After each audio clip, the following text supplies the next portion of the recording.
Welcome to the exciting universe of music theory. Are you ready to learn? Then let's begin. Today we will talk about scale 1661, Gonyllic, which sounds like this.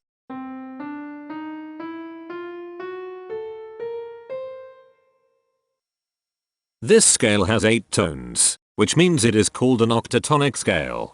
This is a bracelet notation diagram of scale 1661. The shaded circles represent tones that appear in the scale, and they are read clockwise, starting at the top.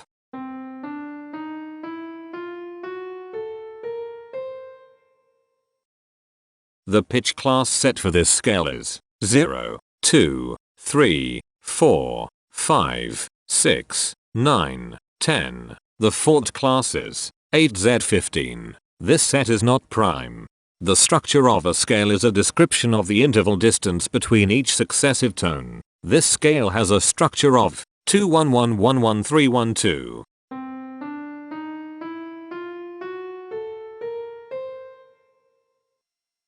The binary representation of this scale is determined by mapping tones of the scale to binary digits.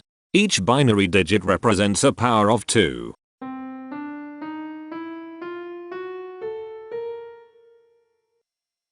To get the scale number, we add the powers of 2 together. The powers of 2 that are present in the scale, all added together, equals 1661. That is why the scale number, in decimal, is 1661. The scale number not only enumerates the scale with a unique index, but it also literally describes the tonal content of the scale. Represented as a binary number in base 2, the scale number is 01100111101.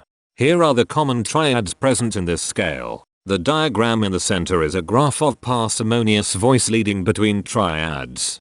There are 3 major triads. There are 3 minor triads. There is 1 augmented triad. There are 4 diminished triads. Here is a Hamiltonian path of parsimonious voice leading that uses all the triads.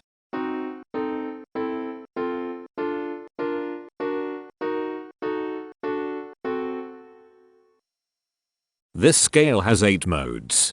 The first mode is itself. The second mode is scale 1439, also known as Gonyllic. It sounds like this.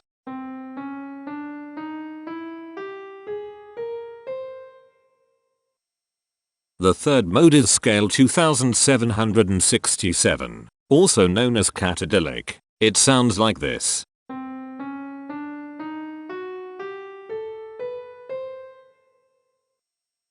The fourth mode is scale 3431, also known as octatonic. It sounds like this.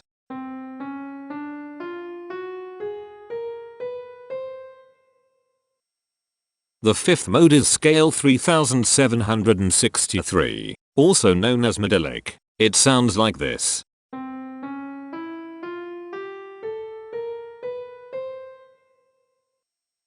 The sixth mode is scale 3929, also known as octatonic. It sounds like this.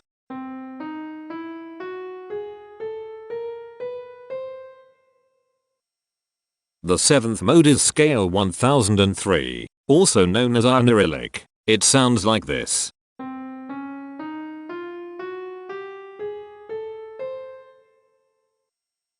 The eighth and last mode is scale 2549, also known as Gonyllic. It sounds like this.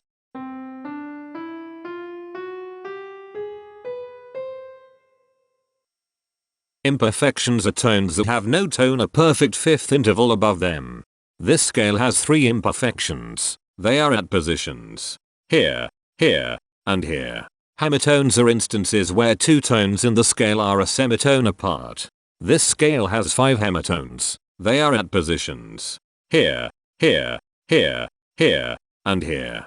Cohemitones are instances where 2 hemitones are beside each other. This scale has 3 cohemitones. They are at positions here, here, and here. The distribution spectra describes the size of each of the scale steps, which in turn describes how evenly spaced the tones are.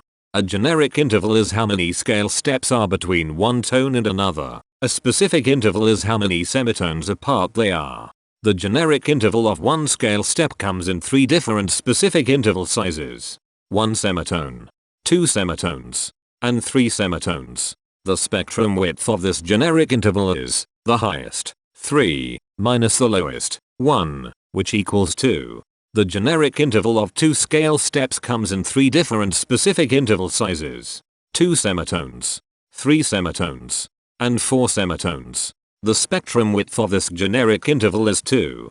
The generic interval of 3 scale steps comes in 4 different specific interval sizes: 3 semitones, 4 semitones, 5 semitones, and 6 semitones.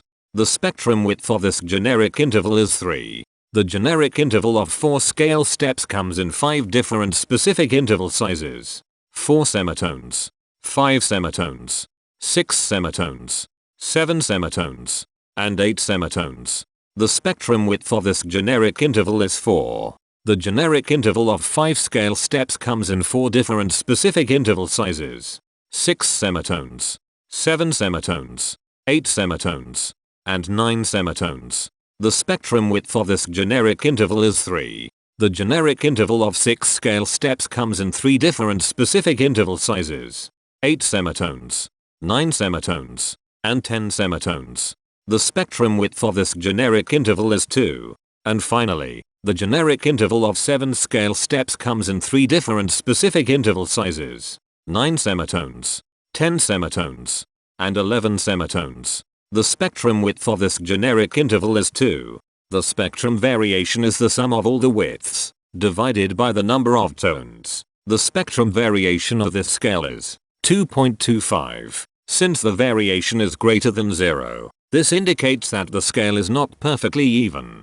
The highest spectrum width is 4. Since this is greater than 1, we know that this scale is not maximally even. If every spectrum has exactly 2 specific intervals, we call that the Myhill property. This scale does not have the Myhill property. Since the generic interval ranges overlap, this scale is an improper scale. The interval vector of a scale is a description of what intervals exist between its tones. There are 5 intervals with the size of 1 semitone. They are here, here, here, here, and here. There are 5 intervals with the size of 2 semitones. They are here, here, here, here, and here. There are 5 intervals with the size of 3 semitones. They are here, here, here, here, and here. There are 5 intervals with the size of 4 semitones. They are here, here, here, here, and here. There are 5 intervals with the size of 5 semitones. They are here, here, here, here, and here. There are 3 intervals with the size of 6 semitones. They are here, here, and here. Each interval does not appear in this scale a unique number of times, so this is not a deep scale. Heteromorphisms are comparisons between every interval in a set. They can be classified as contradictions, ambiguities, and differences. A contradiction exists when a small generic interval has a bigger specific size than a larger generic interval. For example, if a generic third interval has a larger size in semitones than a generic fourth interval, that is a contradiction. The number of contradictions in this scale is 30. An ambiguity exists when 2 intervals have the same specific size, but they have different generic intervals. For example, if a generic fourth and a generic third interval are the same size in semitones, that is an ambiguity. The number of ambiguities in this scale is 59.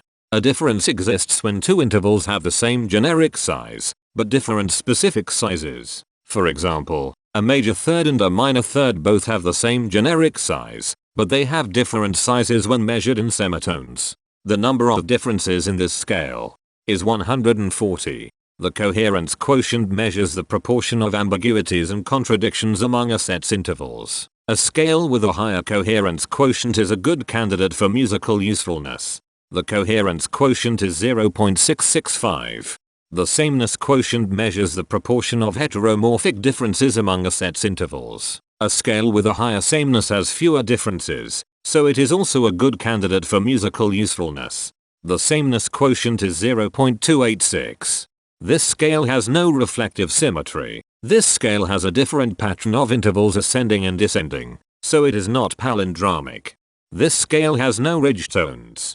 The balance of a scale depends whether the tones are spaced equally enough for the center of gravity to be in the center of the scale.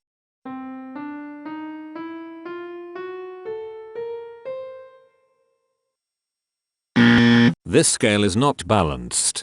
The inverse of a scale is a mirror image. It is what you get when the sequence of intervals is reversed. The inverse of this scale is scale 1997, also known as Raga Sintamani. This scale is chiral. It cannot transform into its inverse by rotational transformation.